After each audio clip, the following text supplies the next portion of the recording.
I was standing in front of my bathroom mirror adjusting my old navy blue tie when my phone vibrated against the sink. I smiled to myself. Tonight was my daughter Emily's 40th birthday dinner. I had a small white envelope in my coat pocket, a $500 check. It wasn't easy money for a retired man. At least, that's what she believed. I picked up the phone, expecting a text from her asking if I needed directions again. Instead, I saw the name. Daniel Harper. My attorney. My oldest friend. The message preview read, "Call me immediately. Do not go to that dinner. It's a setup." My stomach dropped. I called him. He answered on the first ring. "Tom, listen carefully," he said, his voice tight. "There's an emergency conservatorship filing at the county courthouse. Your daughter and her husband submitted it this afternoon." The words didn't register at first. "Conservatorship?" I asked quietly. "They're claiming you have advanced dementia. They're requesting immediate control of your finances and property." The room felt smaller. "They scheduled a private evaluation tonight." At the dinner, my mind replayed yesterday's conversation with my son-in-law, Brian. "Oh, we invited a buddy of mine. He's a doctor, just stopping by for cake." "Not cake. An evaluation. They're planning to have you declared incompetent tomorrow morning," Daniel continued. "If a doctor signs off tonight, you could be removed from your home within 48 hours. Removed. From the house I built with my own hands. From the workshop where I kept my wife's old rocking chair. From the place where I buried my golden retriever under the oak tree." I sat down slowly on the edge of my bed. "For what reason?" I asked. "They claim you leave the stove on, that you forget where you are, that you've shown severe cognitive decline." I almost laughed. I was a structural engineer for 42 years. I designed hurricane-resistant bridges across the Gulf Coast. I could calculate load distribution in my head faster than most graduates with software. But I also drove a 14-year-old pickup truck. I clipped grocery coupons. I told my daughter my pension barely covered bills. Because I wanted to see something. And tonight, I saw it. "They're in financial trouble," Daniel added. "People don't file emergency petitions unless they're desperate." I thought about Brian's tech startup, the vacations to Italy, the new Tesla in the driveway. It didn't add up. "I'm going," I said calmly. "Tom, don't be crazy. I'm not going as a victim." I stood up and walked to my closet. At the back, behind old blueprints, sat a small metal case. Inside was a digital voice recorder I used during field inspections. Battery, full. Memory, empty. If they wanted a confused old man, I would give them a performance worthy of Hollywood. The drive to their house in Lakewood Heights took 35 minutes. My neighborhood slowly transitioned from modest ranch homes to gated entrances and imported landscaping. Emily's house was massive, colonial style, white pillars, 3-car garage. I parked my old truck between a black BMW and a silver Lexus. I slouched slightly before getting out. Let my shoulders sag. Let my face soften. The door opened before I knocked. "Hey, Tom." Brian boomed loudly. Too loudly. "You found the place okay?" I'd been there at least 60 times. "Traffic was a little confusing," I muttered. He glanced back toward the hallway. Satisfied. Emily hugged me stiffly. "Happy birthday, sweetheart," I said, handing her the envelope. "Oh, Dad, you didn't have to." She didn't open it. Didn't even look at it. She placed it on a side table like junk mail. That told me everything. Inside, I was introduced to a friend. Dr. Mark Ellison. Mid-50s. Crisp suit. Cold eyes. We shook hands. Firm grip. Assessing me. "So, Tom," he said casually, "Emily tells me you were an engineer." "Long time ago," I said, staring slightly past him. "What projects?" "I think, maybe some bridge near Houston," I said slowly. In reality, I was chief consultant on the Gulfspan Hurricane Bridge. But I blinked as if struggling. He wrote something down. "What day is it today, Tom?" I hesitated. "Thursday." "It's Saturday," Emily corrected gently. Fake concern. Performative sympathy. I nodded weakly. "Oh, right." Dinner continued. They asked about my house. "Still having trouble remembering to turn appliances off?" Brian asked. "I don't think so," I murmured. Emily sighed dramatically. "You just don't remember, Dad." Dr. Ellison scribbled notes nonstop. Then my granddaughter Lily, 16, quiet until now, spoke up. "Grandpa, are you excited about moving?" The room froze. Emily shot her a glare. "Moving where?" I asked softly. "Green Meadows," Lily said. "The place Mom said." "Enough," Brian snapped. "Green Meadows. a state-run assisted facility with 3 inspection violations last year. I knew because I research everything. Just future planning, Emily said quickly. I looked down at my plate. I kept my voice small. I like my house. Brian's patience cracked. Your house is falling apart. You can't take care of yourself. Dr. Ellison leaned forward.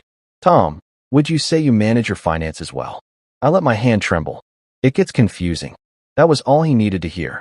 After dessert, Brian placed a stack of papers in front of me. Just some routine forms, he said smoothly. So Emily can help manage your prescriptions. He covered most of the document with his palm. But I caught the header. Durable power of attorney. I squinted. I forgot my glasses, I muttered. Just sign here, he insisted, pressing a pen into my hand. My hand shook dramatically. The pen scratched wildly across the line. But I didn't sign my name. I scribbled nonsense. Then I looked up. Bathroom, I whispered. Instead, I slipped down the hallway into Brian's office. His laptop was open, unlocked. Inbox full of red notifications. Final notice. Past due. Foreclosure warning. My heart didn't race. It cooled. I opened one email.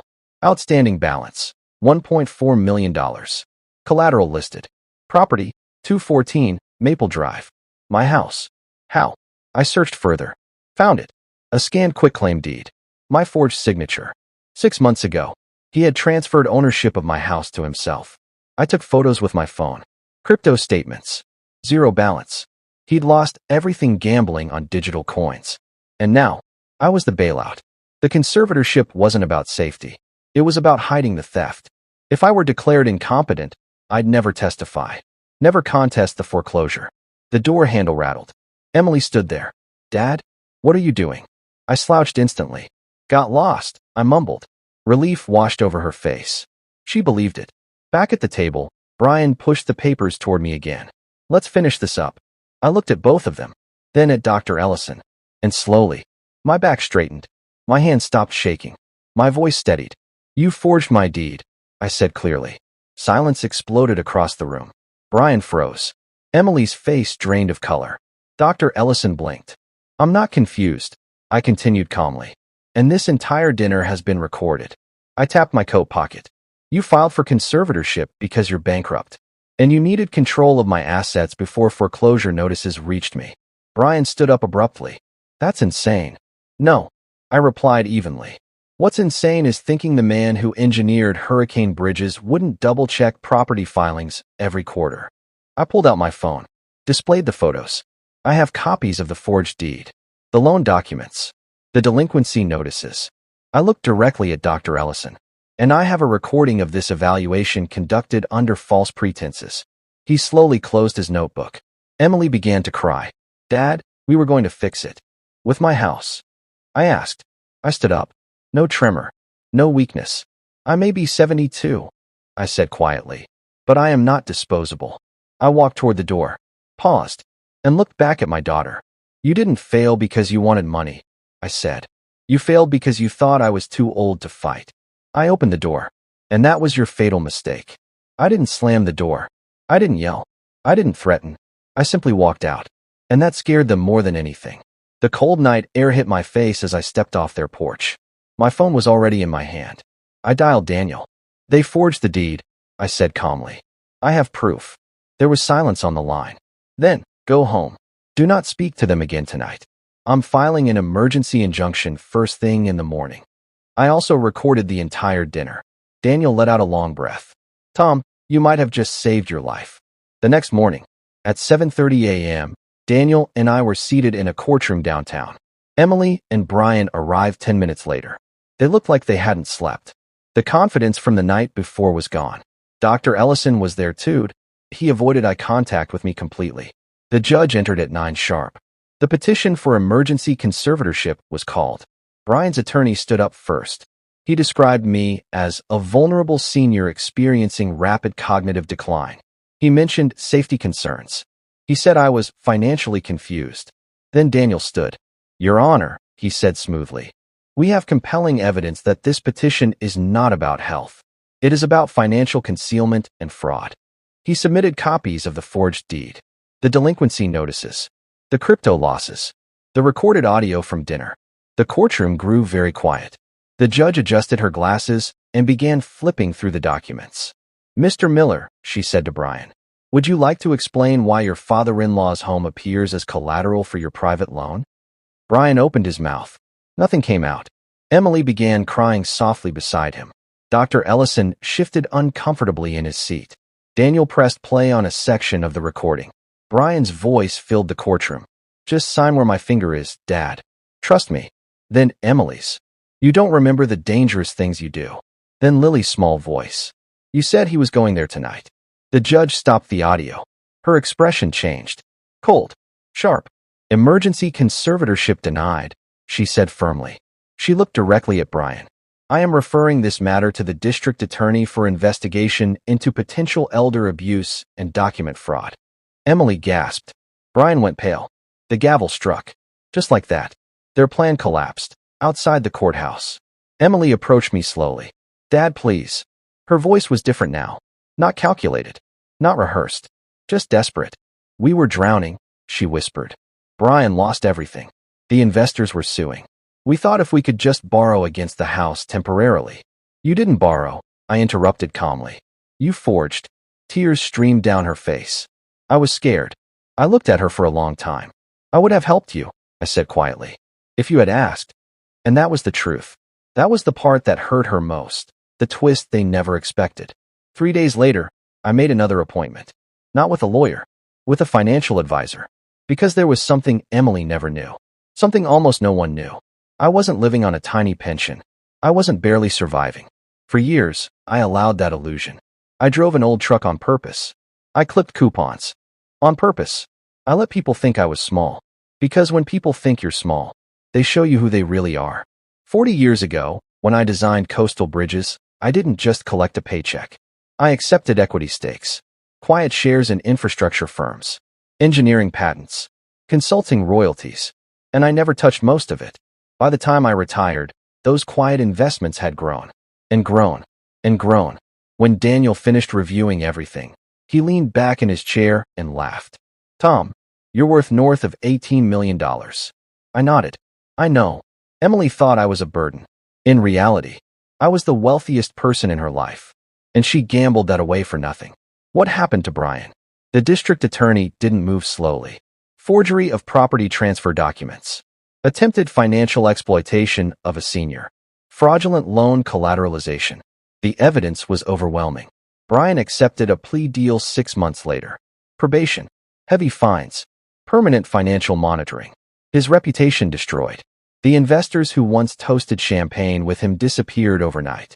Emily filed for divorce the same year. The hardest decision. She came to my house one afternoon alone. No luxury car. No makeup. No performance. Just my daughter. "I don't expect forgiveness," she said quietly. "But I need you to know. I hate myself for what I did." I studied her face. I saw shame. I saw regret. But I also saw something else. A crack in her character that had always been there. A weakness for comfort. For shortcuts. For appearances. "You betrayed me," I said simply. "I know. You tried to take my independence. I know." Silence stretched between us. "I won't cut you out of my life," I said finally. Her head snapped up. "But things will never go back to what they were." She nodded slowly. That was the consequence. Not prison. Not money. But distance. Trust, once broken, rebuilds differently.